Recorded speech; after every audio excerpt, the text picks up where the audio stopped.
B Ed విద్యార్థినిపై assistant professor లైంగిక దాడికి పాల్పడ్డాడనే ఆరోపణలు వచ్చాయి. తిరుపతి జాతీయ సంస్కృత విశ్వవిద్యాలయంలో ఈ ఘటన జరిగింది. బాధితురాలు గర్భం దాల్చింది. ఆమెను బెదిరించి సొంత రాష్ట్రానికి పంపించారని తెలుస్తుంది. వర్సిటీలో ఓ విద్యార్థినిని అసిస్టెంట్ ప్రొఫెసర్ లక్ష్మణ్ కుమార్ కొంతకాలంగా లైంగికంగా వేధించారనే ఆరోపణలు వచ్చాయి. మరో assistant professor Shekar Reddy video తీసి ఆమెను లైంగికంగా వేధించేందుకు యత్నించారని తెలుస్తుంది. Incharge VC Rajanikanth Shukla Tirupati west పోలీసులకు ఫిర్యాదు చేశారు. ఇద్దరు అసిస్టెంట్ ప్రొఫెసర్ల సెల్ ఫోన్లను సీజ్ చేసి ఫోరెన్సిక్ ల్యాబ్ కు పంపామని సీఐ మురళీమోహన్ తెలిపారు. ఈ ఘటనపై బాధిత విద్యార్థిని 10 రోజుల కిందటే బీసీ కృష్ణమూర్తికి లిఖితపూర్వకంగా ఫిర్యాదు చేశారని తెలుస్తుంది. లైంగిక దాడి ఆరోపణలు ఎదుర్కొంటున్న అసిస్టెంట్ ప్రొఫెసర్ లక్ష్మణ్ కుమార్ ను ఈ నెల 1న సస్పెండ్ చేశారు. విచారణ కోసం అంతర్గత ఫిర్యాదుల కమిటీని యూనివర్సిటీ ఏర్పాటు చేసిందని తెలుస్తుంది. అతి పుణ్యక్షేత్రమైన తిరుపతిలో నేషనల్ సాంస్క్రిట్ యూనివర్సిటీ వద్ద దళిత విద్యార్థికి అన్యాయం జరిగి ఇబ్బంది పెట్టిన ప్రొఫెసర్ లక్ష్మణ్ కుమార్ ను వెంటనే సస్పెండ్ చేసేది కాదు, ఆయన ఉద్యోగంలో నుంచి కూడా తొలగించాలనేది కూడా మేము ఎన్ఎస్సీ నుంచి డిమాండ్ చేస్తున్నాం. ఎందుకంటే వేధించడం కాకుండా ఇంకో ప్రొఫెసర్ మాతో ఉండండి అనే వేధించిన దళిత విద్యార్థికి న్యాయం జరగాలనేది మేము హెచ్చరిస్తున్నాం. న్యాయంగానే జరగకపోతే ఏడీ బిల్డింగ్ ముట్టడిస్తామనేది కూడా ఈ సందర్భంగా హెచ్చరిస్తున్నాం. బీఈడీ విద్యార్థినిపై అసిస్టెంట్ ప్రొఫెసర్ లైంగిక దాడికి పాల్పడ్డాడని ఆరోపణలు వచ్చాయి. ఇదే విషయానికి సంబంధించి పూర్తి అప్డేట్స్ మా ప్రతినిధి గోపినాథ్ అందిస్తారు. గోపినాథ్. వరలక్ష్మి తిరుపతి నేషనల్ సంస్కృత యూనివర్సిటీలో నిన్న జరిగిన ఘటనకు సంబంధించి ఇప్పటికే పోలీసులు కూడా దీనిపైన కేసు నమోదు చేయడం జరిగింది.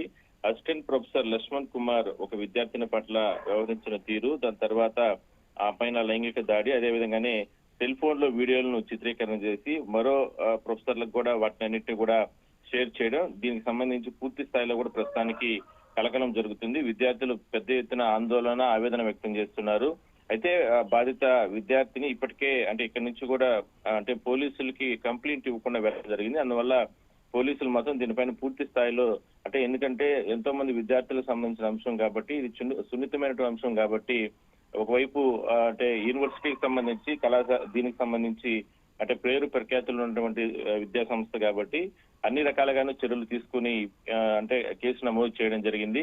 అయితే మొత్తం మీద ఇంకా ఎవరైనా సరే బాధితులు ఉన్నారా? ఎందుకంటే ప్రస్తుతానికి వీసీ ఛాన్సలర్ ఇచ్చినటువంటి ఫిర్యాదు ప్రకారం ఈ రకంగా కేసులు నమోదు చేశారు. మొత్తం మీద నిన్న సాయంత్రం నుంచి కూడా ఇప్పటికే 2-3 దఫాలు ప్రత్యేక బృందాలు మిగిలినటువంటి విద్యార్థులతో పాటు ఉన్నటువంటి వాళ్ళ అక్కడ సంబంధించినటువంటి ప్రొఫెసర్లకు సంబంధించి మిగిలిన ప్రొఫెసర్లను కూడా విచారణ జరుపుతున్నారు. అసలుకి ఈ లక్ష్మణ్ కుమార్ వ్యవహార శైలి ఏంటి, ఇట్లా అన్ని కోణాల్లో కూడా దర్యాప్తు జరుపుతున్నారు. అయితే ఎవరైతే సదరు విద్యార్థిని బయట ప్రాంతానికి సంబంధించినటువంటి విద్యార్థిని ఒడిశా నుంచి కూడా ఇక్కడికి వచ్చి ఇక్కడ ఫస్ట్ ఇయర్ చదువుతున్నట్లు చెప్తున్నారు. అయితే ఈ ఘటన జరిగిన తర్వాత ఆమె వాళ్ళ కుటుంబ సభ్యులకు చెప్పి ఆ అవమానంతో ఇక్కడి నుంచి కూడా ఆమె అక్కడికి వెళ్ళిపోయినట్లు చెప్తున్నారు. అయితే ఆమెని ఆ విద్యార్థిని రిటర్న్ ఇక్కడికి పిలిపించేందుకు ప్రయత్నాలు అయితే జరుగుతున్నాయి. అయితే దీనికి సంబంధించి చాలా గోప్యంగా జరుగుతుంది విచారణ అంతా కూడా.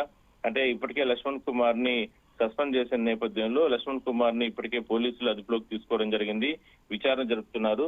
అయితే అతనితో పాటు ఆ వీడియోస్ అన్నిటిని కూడా ఇతరుల ప్రొఫెసర్లకు కూడా షేర్ చేశారు కాబట్టి ఆ ప్రొఫెసర్లు ఎవరు, ఎందుకంటే ఆ ప్రొఫెసర్లు కూడా ఆ విద్యార్థిని ఆ వీడియోలు చూపించి బ్లాక్ మెయిలింగ్ చేసినట్లు కూడా చెప్తున్నారు. సో ఇట్లా అన్ని కోణాల్లో కూడా ప్రస్తుతానికైతే పోలీసులు దర్యాప్తు జరుపుతున్నారు. అయితే ఒక్కసారిగా ఎంతో చరిత్ర కలిగినటువంటి విశ్వవిద్యాలయానికి ఒక్కసారిగా ఈ రకంగా మచ్చ రావడం, ప్రొఫెసర్లు ఈ రకంగా వ్యవహార శైలి వ్యవహరించడం పైన దీనిపైన పూర్తి స్థాయిలో కూడా పోలీసులు దృష్టి పెట్టడం జరిగింది. చర్యలు అయితే ఖచ్చితంగా తీసుకునే అవకాశం అయితే ఉంది. Right Gopi, thank you.